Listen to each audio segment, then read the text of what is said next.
People jump small houses' rooftops. Some succeed, others end up hurt. But this man, he jumps skyscrapers' rooftops. But is that possible for a human being? Today, we do the math on that, and the answer is more brutal than you think. Let's make this concrete. 2 skyscrapers, same height, same rooftop, 10 meters of nothing between them. 10 meters, that's the length of a city bus, a standard lane of traffic. Most people looking at that gap would back away immediately. But let's say you're not most people. What does physics actually say? A jump is a projectile motion problem. 2 forces at work, your forward velocity and gravity pulling you down. Gravity, always working against you. Now, let's plug in real human numbers. An elite sprinter hits around 8 to 10 meters per second right before takeoff. A trained athlete can add a vertical leap of 0.5 to 1.2 meters. For simplicity, let's say you're exceptional. You hit the edge at 10 meters per second horizontal. Equal height rooftops. How long before gravity drops you just 1 meter, enough to miss the ledge?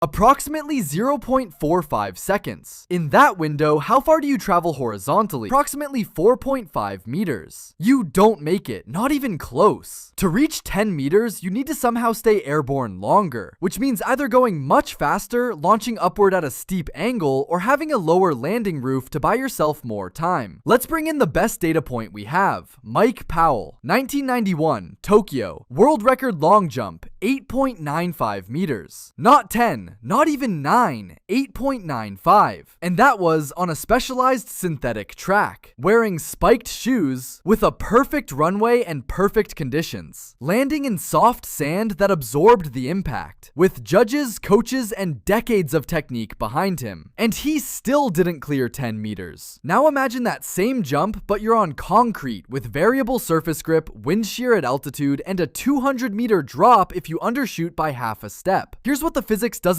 fully capture. Fear. Studies on elite performers show that psychological stress measurably changes takeoff biomechanics, stride length, launch angle, timing. At ground level, fear is manageable. At 300 meters up, it's physiological. Your body floods with cortisol and adrenaline. Your legs know what's below them, even if your brain tries to ignore it. Freerunners who train at height for years describe a phenomenon they call the freeze. A fraction of a second hesitation at the edge that changes everything. That fraction of a second means a shorter stride, a lower launch, a trajectory that falls a few centimeters short, which at 300 meters up is the only trajectory that matters. Add to that, rooftop surfaces are unpredictable. Gravel, membrane, wet concrete. Wind at skyscraper height is turbulent and directional. There's no warm-up, no attempt, no try again. So what can you actually do? The best freerunners and parkour athletes consistently clear gaps of 4 to 6 meters under controlled conditions. Some documented stunt setups have pushed beyond that, but with mats below, careful surface prep, multiple run-throughs, and cameras rolling specifically to catch any fall. A 10-meter gap between real skyscrapers? That is at or beyond the absolute edge of unaided human capability, even under perfect conditions. Could it ever happen? Mathematically? Barely, under one very specific scenario. An exceptional athlete, a lower target roof giving more airtime, a long, flat, grippy runway, optimal launch angle, approximately 30 to 45 degrees upward, ideal weather conditions. Even then, you're threading a needle. So, can you jump 10 meters between skyscrapers? For a normal human, no. Not safely, not reliably, not without dying if anything goes slightly wrong. For an elite, trained athlete under ideal conditions, it's at the absolute physical limit, and even then, the gap is real. And speaking of athleticism, have you ever wondered if you can outrun a nuclear explosion? Watch this video to find out.